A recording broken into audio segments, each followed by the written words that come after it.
राष्ट्रगाथा channel पर आने वाले सभी दर्शकों को, श्रोताओं को मेरा सादर सप्रेम नमस्कार।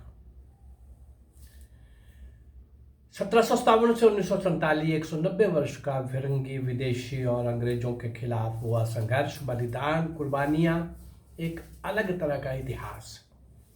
देश पर मर मिटने वालों का, स्वतंत्रता रूपी यज्ञ में आहूत हो जाने वालों का, फांसी के तख्ते पर झूल जाने वालों का, जेलों के अंदर लंबी सजाएं भुगतते हुए, कठोर दंड सहन करते हुए वहीं पर दम तोड़ने वालों का, और धरती का नरक, काला पानी, सेलुलर जेल में कितने लोग, 90% तो मर खप के वहीं पर, नाम तक नहीं।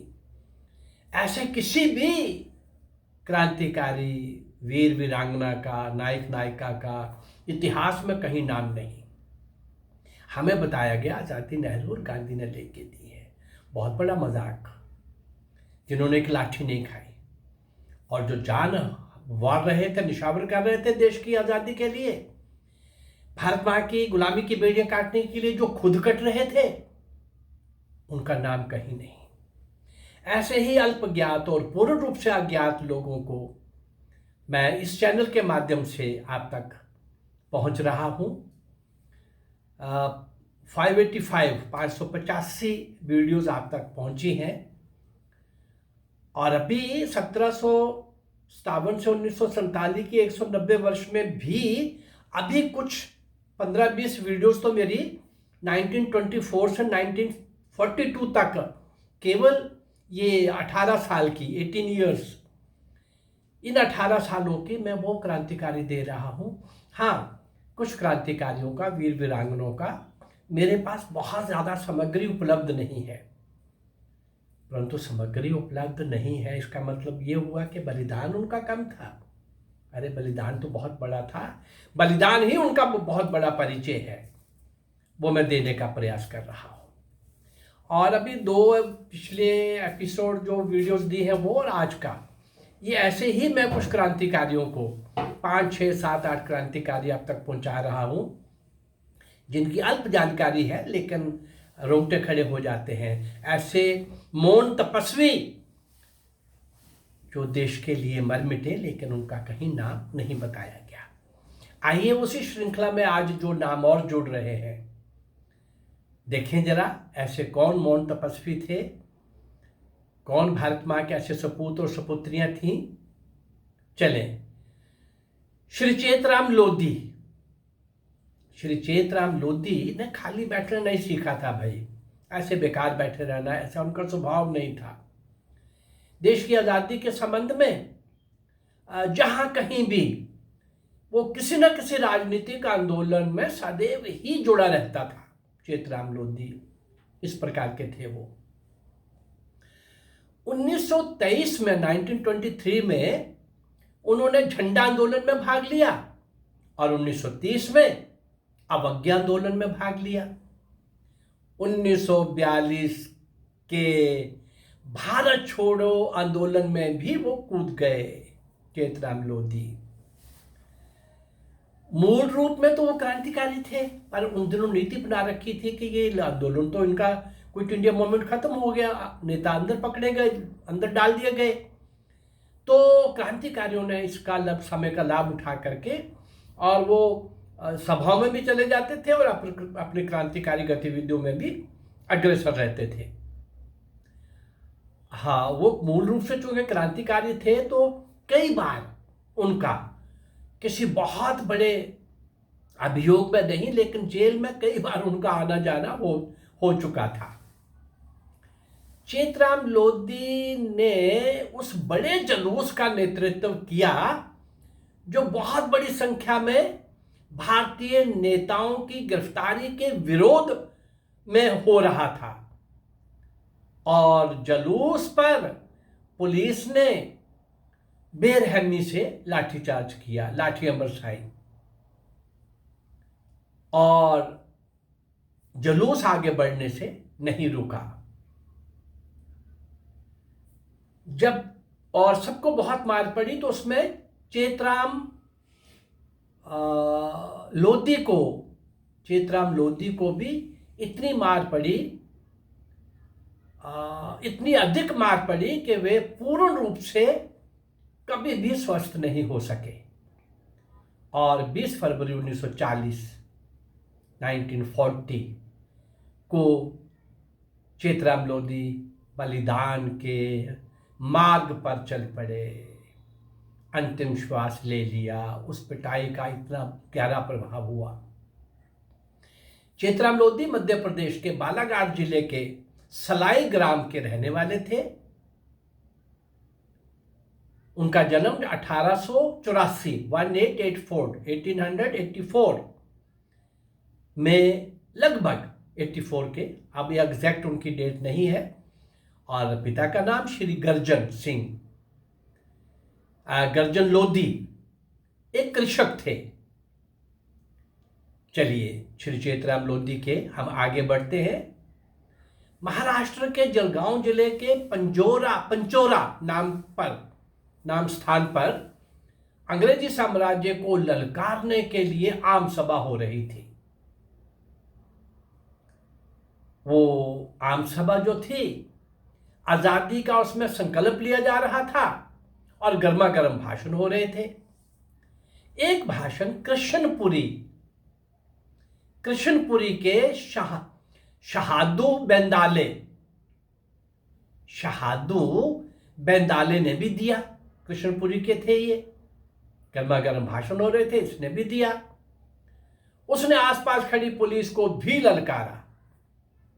पुलिस ने मुंह बंद करने के लिए गोली चला दी और पहली गोली, इस गोली कांड में शहादू बेंदाले भी काम आ गए। भारत मां की गुलामी की बेड़ियों को काटने वाले ये बलिदानी लोग खुद कट रहे थे। शहादू बेंदाले भी बलिदान हो गए और इस गोलीकांड में कई अन्य व्यक्ति भी बहुत से घायल हुए। बलिदान होने वालों में शगन लोहार भी थे। शगन लोहार का जन्म जलगांव जिले के ही लोरी गांव में सन 1918 में हुआ था और पिता का नाम राजा राम लोहार था। वो एक कारखाने में काम करते थे। चेतराम लोधी,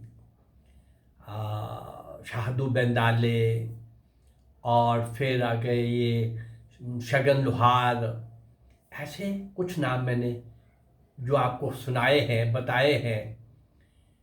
ये और हम आगे बढ़े तो अगस्त क्रांति,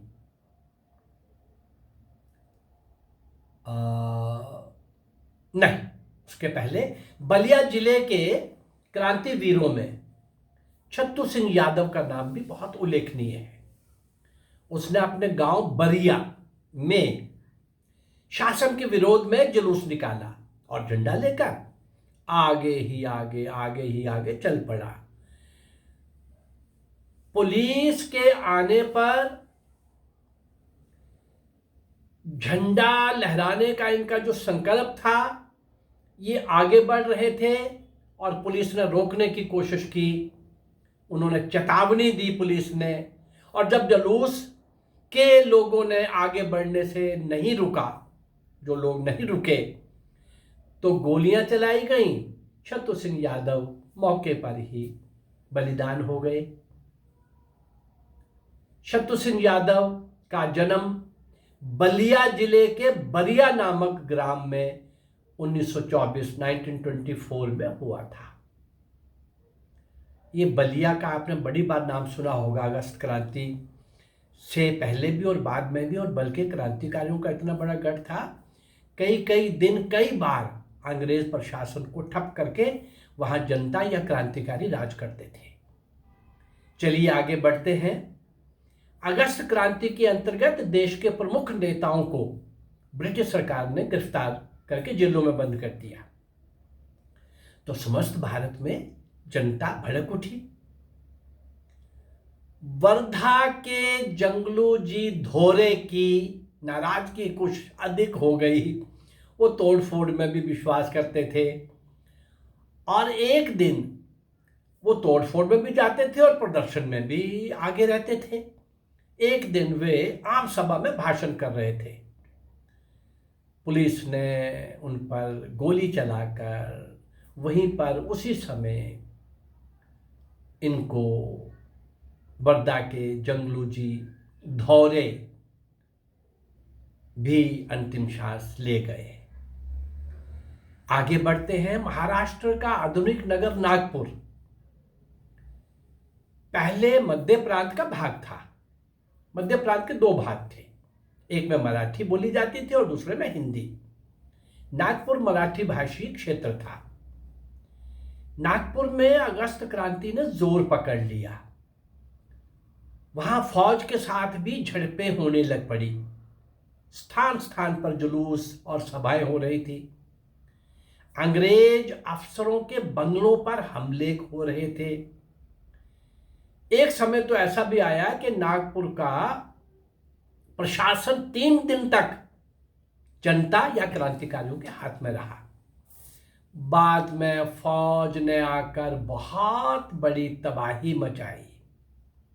कई स्थानों पर बाजार लूट लिए और गोलियां चली।